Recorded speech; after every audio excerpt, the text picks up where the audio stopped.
प्रधानमंत्री नरेंद्र मोदी नई दिल्ली में प्रथम अखिल भारतीय जिला विधिक सेवा प्राधिकरण सम्मेलन के उद्घाटन सत्र को किया संबोधित। कहा, व्यापार की सुगमता, जीवन की सुगमता के साथ न्याय की सुगमता भी जरूरी। कानून मंत्री ने कानूनी सेवाओं के वितरण में समता, सुलभ और जवाबदेही तय करने की कही बात। वहीं सुप्रीम कोर्ट के मुख्य न्यायाधीश ने न्याय वितरण के लिए सभी लोगों के आधुनिक तकनीक के प्रयोग पर दिया जोर।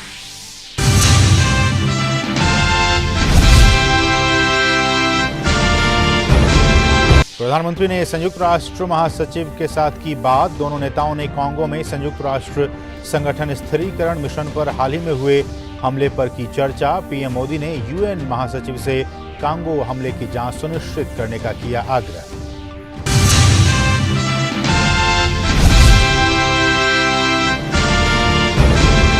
फाइव जी स्पेक्ट्रम की नीलामी 5वें दिन भी रहेगी जारी। चौथे दिन तक कुल 16 दौर में 1.49 लाख करोड़ की लगी बोली।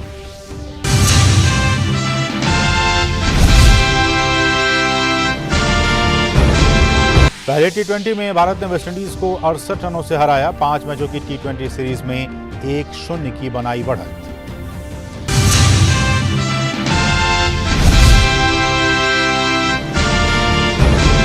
और बर्मिंघम में चल रहे राष्ट्रमंडल खेलों में भारतीय टीम की सबसे युवा खिलाड़ी अनाहत पहुंची अगले दौर में। वहीं अभय सिंह ने स्क्वॉश पुरुष एकल राउंड ऑफ 32 में किया प्रवेश। तैराक श्रीहरि नटराज पुरुषों की 100 मीटर बैकस्ट्रोक स्पर्धा के फाइनल में पहुंचे।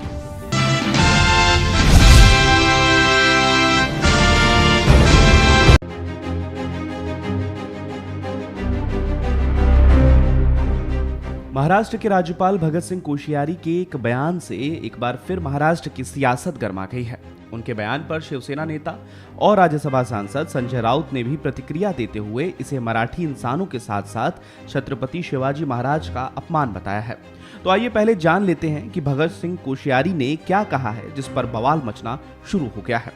तो मुंबई के अंधेरी पश्चिम क्षेत्र में एक स्थानीय चौक का नाम दिवंगत श्रीमती शांति देवी चंपालाल जी कोठारी के नाम पर रखा गया है। शुक्रवार को इसी कार्यक्रम में प्रदेश के राज्यपाल भगत सिंह कोश्यारी बतौर मुख्य अतिथि पहुंचे थे।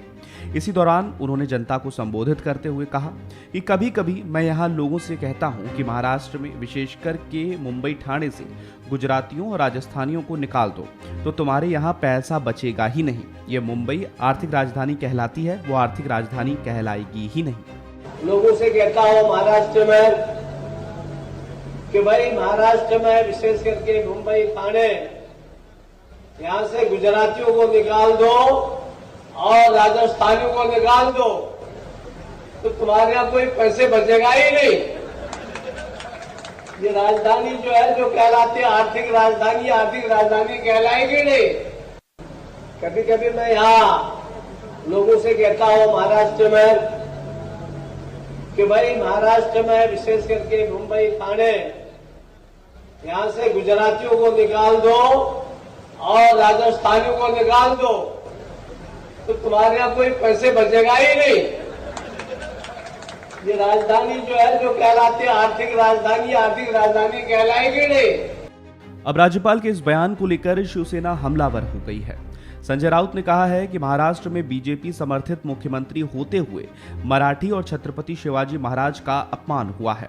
स्वाभिमान और अपमान के मुद्दे पर अलग हुआ गुट अगर इस पर चुप बैठता है तो शिवसेना का नाम ना लिया जाए। कम से कम मुख्यमंत्री एकनाथ शिंदे इसका विरोध तो करें। यह मराठी मेहनतकशों का अपमान है। इसी महाराष्ट्र ने हिंदुत्व के लिए लड़ाई लड़ी है। न केवल शिवसेना बल्कि हर कोई राज्यपाल के बयान की निंदा करता है। संजय राउत ने इसी के साथ अपने अगले ट्वीट में लिखा है कि महाराष्ट्र के राज्यपाल का बयान आहत करने वाला है और निंदनीय है। राज्य के लोगों ने अपनी मेहनत से महाराष्ट्र बनाने के लिए पसीना और खून बहाया है।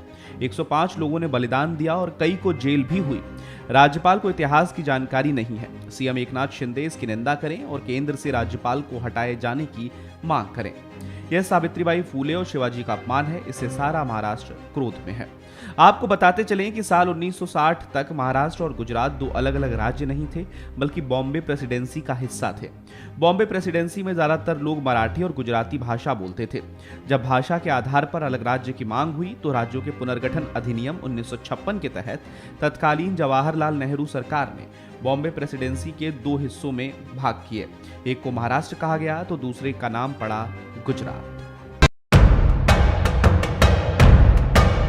दिल्ली की केजरीवाल सरकार नई शराब नीति को लेकर बैकफुट में आ गई है। सरकार दोबारा 1 अगस्त से पुरानी नीति को लागू करते हुए खुद शराब बेचने का फैसला किया है। यानी अब दिल्ली में पुरानी शराब नीति लागू होगी, जिसके तहत सरकारी दुकानें खोली जाएंगी। नई शराब नीति में तमाम तरह की कमी पाई गई थी। कुछ दिन पहले दिल्ली एलजी ने नई शराब नीति में अनियमितताओं को लेकर सीबीआई जांच के आदेश दिए थे। दिल्ली सरकार ने इसके खिलाफ खूब हो हल्ला किया था। शुरू में तो सरकार इसकी खूबियां गिनाती रही, लेकिन नई आबकारी नीति के लागू होने की सीबीआई से जांच की राज्यपाल की सिफारिश के बीच दिल्ली सरकार ने राष्ट्रीय राजधानी में शराब की खुदरा बिक्री पुरानी व्यवस्था पर लौटने का फैसला किया है। इसकी जानकारी खुद मनीष सिसोदिया ने दी, जो इस समय आबकारी विभाग के मंत्री का प्रभार भी लिए हुए हैं। अब 31 जुलाई को इस पर पूर्ण विराम लग जाएगा। उप मुख्यमंत्री मनीष सिसोदिया ने बृहस्पतिवार को विभाग को नई नीति के आने तक 6 महीने के लिए आबकारी की पुरानी व्यवस्था पर लौटने का निर्देश दिया है। तो कुल मिला के इन्होंने दुकान वालों को डरा के और अफसरों को डरा के दिल्ली में ऐसे हालात बनाने की कोशिश की है जिससे 1 अगस्त से दिल्ली में एक्साइज ड्यूटी देने वाली दुकानें कम से कम होती चली जाएं और इससे इनका अवैध शराब का धंधा फिर से यहाँ पे फलने फूलने लगे, क्योंकि 1 अगस्त के बाद अगर सरकार निर्णय नहीं लेगी तो कोई पॉलिसी हो यहाँ पे कोई पॉलिसी नहीं होगी। ये लोग चाहते थे। और अगर दिल्ली में वैध शराब की जानबूझ के कमी कर दी गई तो इसके बाद ये लोग गुजरात की तरीके से यहाँ भी धड़ल्ले से नकली शराब बेचना चाहते हैं। दिल्ली में भी फिर हमें बहुत दुख है, लेकिन दिल्ली में भी अगर ऐसा होता है तो नकली शराब बिकती है तो कोई बड़ी चीज़ नहीं है। जैसे जहाँ जहाँ नकली शराब बिकती है वहाँ फिर जहरीली शराब पी के लोगों की मौत होती है, हुश ट्रेजेडी होती है। दिल्ली में भी होने लगेगी, लेकिन हम ये नहीं चाहते और ना हम ऐसा होने देंगे। इसलिए हमने तय किया कि फ़िलहाल जो नई पॉलिसी है उसको बंद करके सरकारी दुकानें खोलने के आदेश हमने दिए हैं, क्योंकि इन्होंने दुकानदारों को डरा रखा है, इन्होंने अफसरों को डरा रखा है। इसलिए नई पॉलिसी बंद करके सरकारी दुकानों के ज़रिए अब लीगल लिकर सेल करने का हमने ऑर्डर दिया है, ताकि दिल्ली में कोई इलीगल शराब ना बेच पाए, ताकि दिल्ली में कोई स्पिरिट शराब ना बेच पाए। और चीफ सेक्रेटरी को मैंने ऑर्डर किए हैं कि किसी भी कीमत पर वो ये सुनिश्चित करें कि सरकारी दुकानों के ज़रिए करप्शन ना हो और किसी तरह की इलीगल मार्केट शराब की दिल्ली में ना खड़ी हो। ये मैंने ऑर्डर किया। बता दें कि सीएम अरविंद केजरीवाल ने शुक्रवार को उपराज्यपाल वीके सक्सेना के साथ मुलाकात के बाद कहा कि दिल्ली के लिए यह महत्वपूर्ण है कि उपराज्यपाल और मुख्यमंत्री एक साथ मिलकर काम करें। उपराज्यपाल के साथ अपनी साप्ताहिक बैठक के बाद केजरीवाल ने कहा, बैठक बेहद अच्छे माहौल में हुई। दिल्ली के लिए यह महत्वपूर्ण है कि उपराज्यपाल और मुख्यमंत्री एक साथ मिलकर काम करें। विभिन्न मामलों में मतभेद हो सकते हैं, लेकिन हमारे बीच कोई अनबन नहीं है। बता दें कि इससे पहले उपराज्यपाल वीके सक्सेना ने दिल्ली सरकार के एक्साइज पॉलिसी के खिलाफ सीबीआई जांच की सिफारिश की थी। इसमें शराब की दुकानों के टेंडर में 144 करोड़ रुपए का शराब माफिया को गलत तरीके से फायदा पहुंचाने का आरोप लगाया गया। नई शराब नीति को लेकर मुख्य सचिव की सिफारिश पर सीबीआई जांच के आदेश दिए गए थे।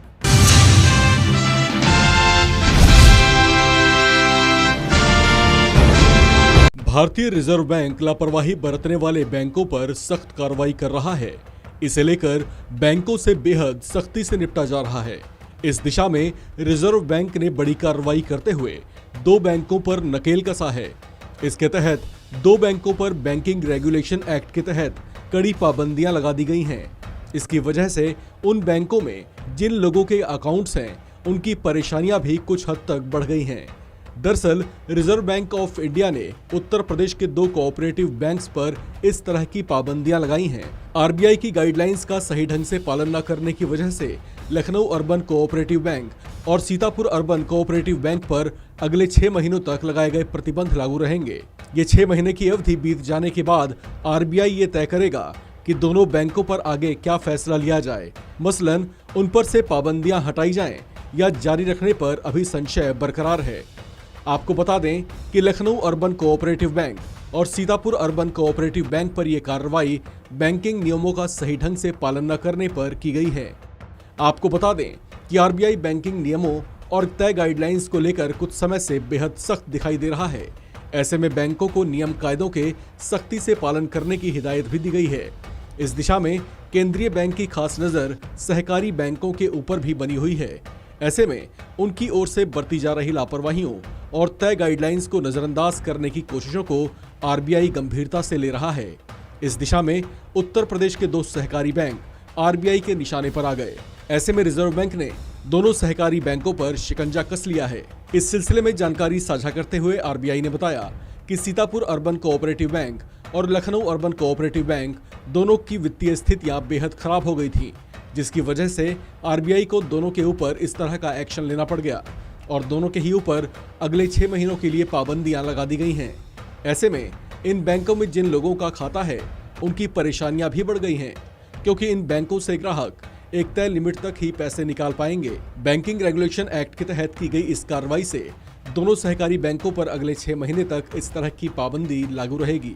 हालांकि उसके बाद भी सस्पेंस बरकरार है, क्योंकि कार्रवाई के इन 6 महीनों की अवधि के बाद उसमें किसी तरह की ढील दी जाएगी या नहीं, उस पर स्थिति अभी साफ नहीं हो पाई है।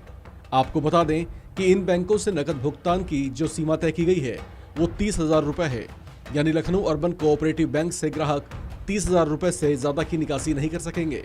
वहीं सीतापुर अर्बन कोऑपरेटिव बैंक से ग्राहक 50,000 रुपए से ज्यादा की निकासी नहीं कर पाएंगे। इस खबर में फिलहाल इतना ही।